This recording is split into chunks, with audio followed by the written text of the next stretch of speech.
Hi Alan, how are you today? I'm all right, mate. How are you? And I'm great, thanks. I just want to say first and foremost is thank you for actually giving up your time today to speak to me about such an important topic.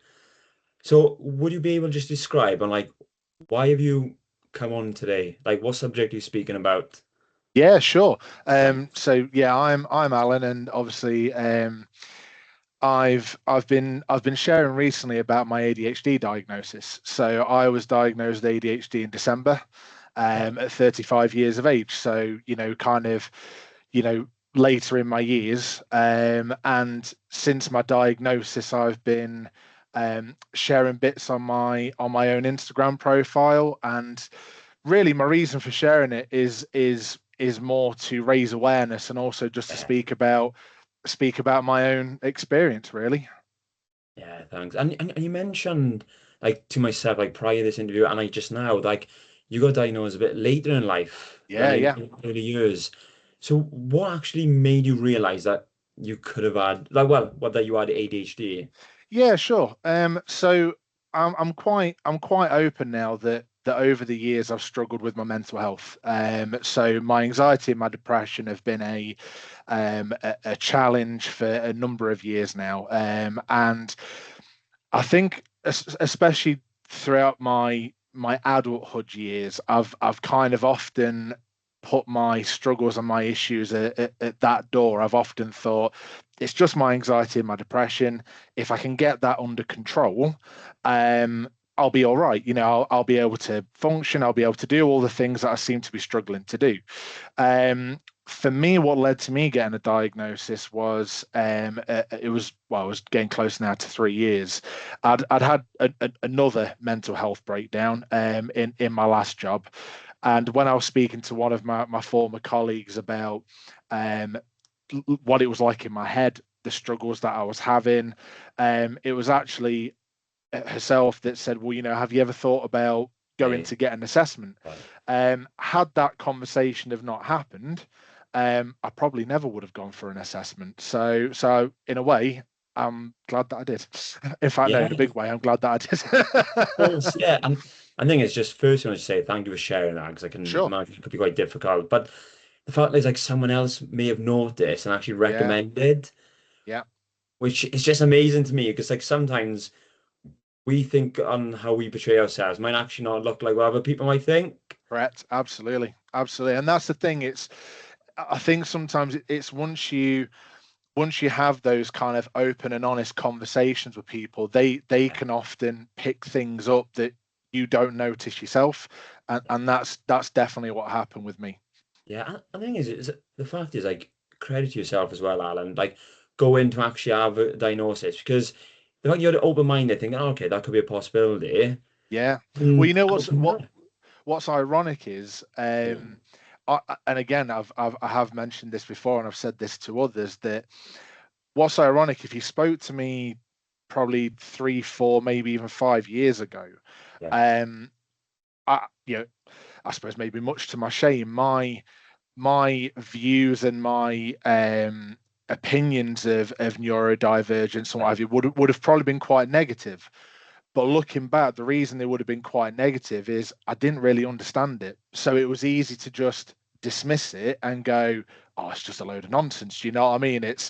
But it's since I've had the assessment and since I've had the diagnosis, and I've been trying to learn what, because the thing was, prior to having my assessment, I didn't want to read too much about it. And the reason I didn't want to read too much about it is I didn't want to preempt anything.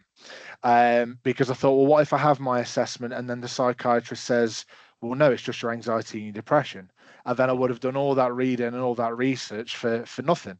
yeah, Um, but since I've had the diagnosis and since I've started reading about it and learning about it, it's not only helped to answer a lot of questions I've had throughout my own life, but it's really kind of broadened my horizon. It's kind of made me think this is actually a lot more complex than what and I think a lot of people have probably ever really given it credit for. So yeah, so it's definitely been a change in my views, in my opinions, and also in my openness and my willingness to kind of hear what other people's experiences are like. Yeah, because like you mentioned just now, like maybe your perception of neurodiverse was quite negative, and I Yeah, think a lot of people who weren't aware of all this type probably think that it is quite a negative aspect, whereas yeah. actually there's so many strengths. But what do you think is like the biggest misconception people have about ADHD? I think there's quite a few. The common line I think that gets thrown around now is everybody's got ADHD. Yeah. And that seems to be a snippet that gets thrown in the press, in the media, because according to for example, like certain politicians, etc., without going into that kind of conversation, it's being portrayed as like the mental health condition of the day. I can honestly say, um, I wish I didn't have ADHD. I know there might be other people that have ADHD that might say the opposite to that. I wish I didn't have it because for me, it's not ADHD isn't just I forget things from time to time, or I'm a bit overly emotional sometimes, or I don't listen sometimes, or I struggle to focus sometimes. It's not the sometimes. The challenge is it's the all the time. So with it, the best way I'll describe it is, you know, I've been reading a book. It's called Your Mind Is Not Broken, and it's about ADHD in adults. And there's a little line in that book where it mentions basically how like an ADHD brain is a bit like a smartphone with, say, for example, 100 apps on the smartphone, and that smartphone is pinging you notifications all day, all night, non-stop. It's a brain that just doesn't pipe down. Um, it's tiring having ADHD, I find personally, and especially for me at the moment. I'm not on any medication for it, Yeah. and I could be waiting for potentially a few more months, maybe even another year. Because the waiting list for medication is so long, I can't afford to go private for my medication. So I'm having to manage it effectively on my own, and that's why I've started reading so much about it and learning so much about it and sharing what my experiences are with it, because it's all been in the hope that the more people I can hopefully speak to who are like me or who have other neurodivergent conditions where the behaviors and the symptoms are similar, well, the more I can learn about how other people deal with it, manage it, live with it, that just helps me to learn. And that's really it. Yeah, and I think you've approached this with such like a positive attitude as well. I must and I'm sure like myself and other people watching this is gonna say exactly the same thing. Like, well done. I think because no, but like on a serious note, because it can be quite daunting when you've experienced it, and especially a bit later on in life as well. But the fact Yeah, you read and like you and I spoke, and I actually approached you down on Instagram because I seen yeah, your yeah. and I noticed I was like, okay, I would love to speak to Alan, and that's what we're doing right now. But really interesting as well. I've never heard of like an analogy with ADHD. It's like your phone is like the notifications are coming on back and It's just forth. non-stop. It's a Yeah. relentless. So I think again another misconception is it's the lack of attention is often what's spoken about. But what I find is it's not necessarily the lack of attention, it's the attention in the wrong areas and the wrong things. So, for me, where I really struggle with the attention is in the mundane. It's in the everyday, kind of boring tasks that we all have to do. And most people can probably, even if they don't want even if they don't want to do something, but it needs doing, they can kind of go, oh, all right then, come on. If I get it done now, then I can do something else, that I enjoy later on. But when you've got ADHD, it's like a physical inability to push yourself to do those dull, boring, mundane things. Now, Yeah. if it's something I'm really passionate about and something that I really enjoy, I will work on it all day, all night until the cows come home. Do you know what I mean? It is just, if it's something I'm really invested in, you will have my attention all day long. And of course, what I'm learning now is that's the hyper focus, um, which is a great ability, but that in itself can also take its toll, because then you can forget sometimes to do the things that maybe you actually need to do because you're so locked into what you're doing. So I think that's another misconception with ADHD. And it's not, one thing I learned is, I again, before I started reading, before I started learning, I thought ADHD was about not only, okay, the lack of attention, but it was the behavior. Um, and I was one of those people that thought like people just got ADHD, but it's not actually something that you just get. It's something that will, be passed on from either a parent or possibly even both parents. It's a biological thing. So that's something else. So honestly, it's been that there's so many stones to lift, turn. I'd quite trying to think of what I'm trying to say there, but Okay. do you know what I mean? There's so many elements to it. It's a lot more complex, and I think people give it credit for. Most certainly. And like, have you ever heard it's like with all children as well, if they're misbehaving, people usually, and I'm saying usually because they're not all, of course, I label them as ADHD.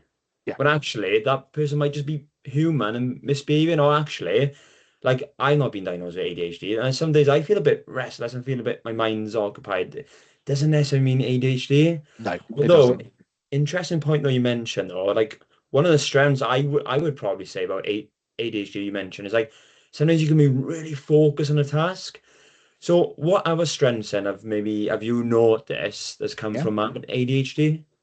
I think some, because the thing is with ADHD, it can be very, very easy to just look at the negatives and look at the challenges, and I can definitely fall into that pit sometimes.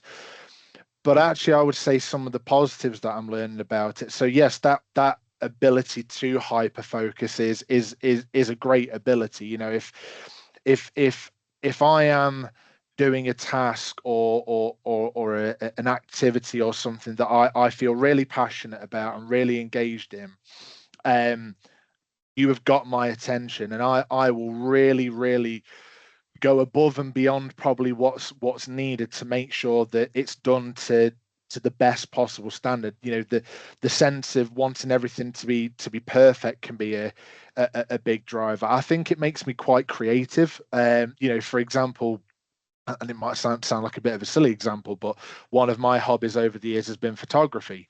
And often It's not people silly, have that's great.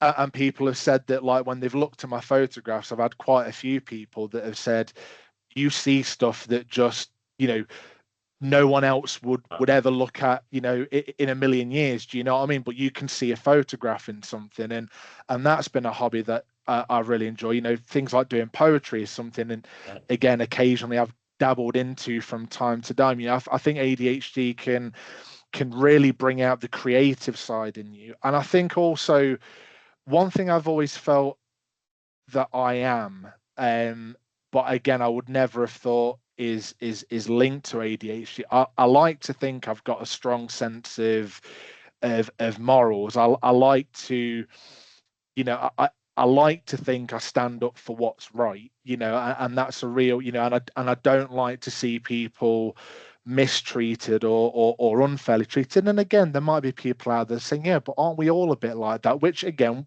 a lot of people are.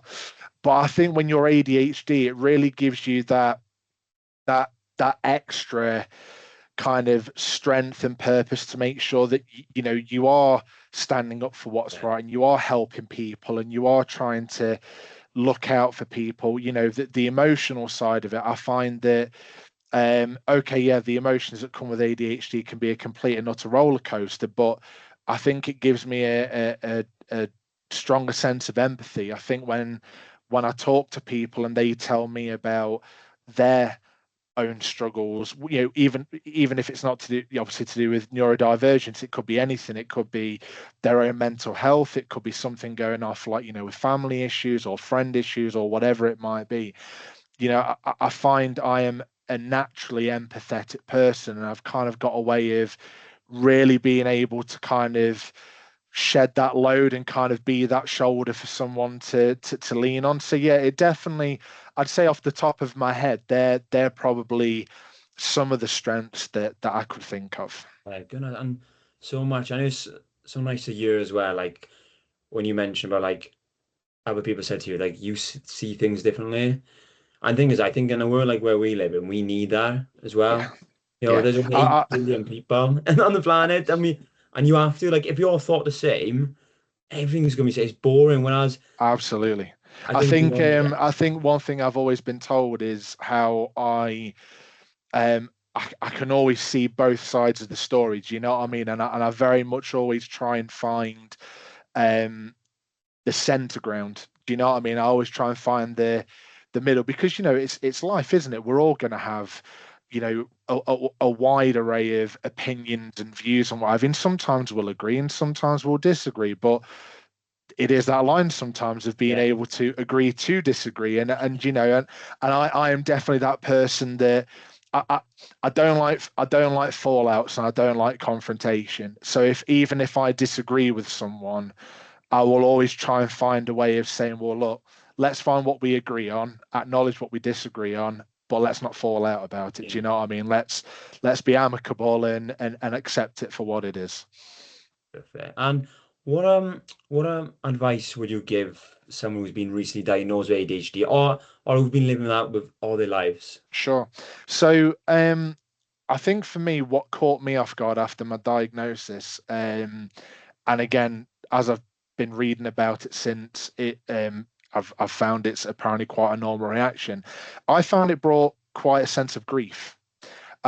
So for me personally, I was born in 1990. I went through my school life where, if there were kids in my school life that had ADHD or autism or any other form of neurodivergent condition, it certainly wasn't as well known about or spoken about like it is today. So when I went through my school years, and you look at some of my old school reports, which thankfully I kept hold of, Yeah, I was labelled as the chatterbox, the attention seeker. There's a line in one of my school reports of Alan can talk the talk, but he can't walk the walk. And I left school, for example, with you know next to no qualifications. I got a C in English, a D in geography, a couple of E's, and that was about it because I really struggled in school. And yeah, looking back, there was obviously a reason why I struggled so much in school. Um, so when I got my diagnosis, I went through a period of, I suppose, yeah, like grief, feeling like if I'd known this 20 years ago, 25 years ago, how different could my life have been? So I think if you get diagnosed, and especially if you get diagnosed later in your years, kind of be prepared for that, a bit of a reaction of what might have been. It's a normal reaction. I think as well, um, if you end up getting diagnosed, I think it's it's difficult sometimes to not dwell on just the negatives of it. It's kind of a natural. I think with any diagnosis, if you get diagnosed with anything, it's kind of a natural reaction to think of the things you can't do. But actually, just because you've got ADHD doesn't mean you can't do stuff. It just means that you need to do things differently, and you need those around you to um, teach you different, educate you different, explain things differently, maybe put in a bit more time to help you to learn something, because the world as it is still isn't, I would say, suited for neurodivergent people. We're kind of all expected to go through the same education system, same yeah, kind of job, same behaviors. There's like a standard that everyone's kind of expected to abide by. But when you're neurodivergent, that's difficult because, like, for example, for me, if I use work, for example, When I'm at work, I'm in an office-based job. There's a lot of meetings, there's a lot of spreadsheets, there's a lot of data, which for someone like me is challenging because to for me to pay attention, in an hour and a half long meeting. If you look at it, I don't, if you're lucky, you might have my attention for 10-15 minutes. And after 10-15 minutes, I will disengage. I don't mean to disengage, but I can only maintain my attention for so long. So I think, see, I've done it again. Again, one thing you'll find as well if you get your diagnosis, you'll soon also appreciate how often you go on all sorts of random different tangents because I've just done it again. Going I'm back like to your that as question, well. It's fine. It's fine. I'm exactly the I do same. it all the time. I'm really sorry. Going No, back to there's your no question, what problems. what would I say to someone who's recently been diagnosed with ADHD? So yes, be prepared for the grief stage. Um, don't just dwell on the negatives, think of the positives because you are more than capable of doing things. You just need to find the way that works for you, and you need those around you to, if they can, approach it with an open mind, and help you on that journey because to do it alone can be very, very tricky. Um, and also, don't be ashamed, don't be embarrassed. I mean, it's nothing to be embarrassed about. It's who you are. You didn't choose it. It's just you. Just like someone doesn't choose to have epilepsy or diabetes or something like it's just part of who you are. But it doesn't have to necessarily define who you are. You can still be you, and you can still achieve. I go back to what I said about when I left school with next to no qualifications. I left school with no qualifications, and getting close to nearly 15 years after I left school, in an apprenticeship, I had to do a degree as part of my apprenticeship, and I still managed to get a first class honours. Yeah. That was something. If you said to me when I left school that later in my life I'd get a first class, I never even thought I'd end up doing a university degree. Never mind getting that sort of result. But I Amazing. It's amazing. but I did, and don't get me Yeah. wrong, it took its toll and it took a hell of a lot of energy and sacrifice and mental and physical toll to do it, but it showed that I was capable of doing that. So yeah, they're probably the things that I would say to anybody who's recently been diagnosed. Yeah. And definitely, I think just from speaking to you today, I've genuinely taken a lot away from it as well. Because, like, especially when you mentioned like the grief aspect as well, I never really even consider that. It's I, it caught me off guard because yeah, because I I was when I was going through the assessment after I got the diagnosis, I was thinking, your first thought is that, well, what about now? What happened now? And unfortunately, the now after you get your diagnosis is, well, here's your letter to say that you got your diagnosis. But in my case, it's, well, now you've got to be waiting for, a year to 18 months until you start your medication. Once you've kind of gone past that stage, you then it's like, well, certainly for me, it was like my brain went almost like on a time reel back in time, and I was thinking, oh my God, well, if I'd known this 5 years ago, well, maybe I might have done better in that job, or maybe I might have done, maybe I might have maintained that friendship, or maybe I might have done better in school. And it was something that caught me off guard. But from what I've read and from what I've listened, it can be a perfectly normal reaction to have those feelings and emotions.